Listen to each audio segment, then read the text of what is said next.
Here I have VIVO IQOO 005 Pro, and today I'm going to show you how to scan QR codes on this device. So to do this, firstly you'll have to download Google application from the Play Store, like not Google Pay, not Google Chrome, just Google. Then you have to open it, tap on the camera icon here.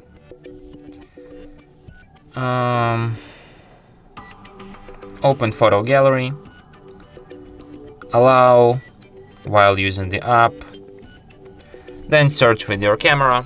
So now let's scan, for example, this QR code, and as you can see, as soon as my camera spots it,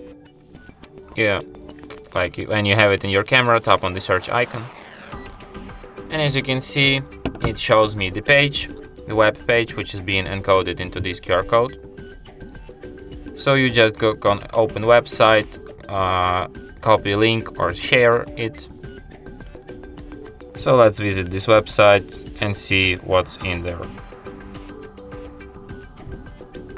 Okay, let's copy link and open it in browser. So yeah, that's how you can scan QR codes so easily. And that's it. Thanks for watching. If you find this tutorial useful, don't forget to hit that like button and subscribe to our channel.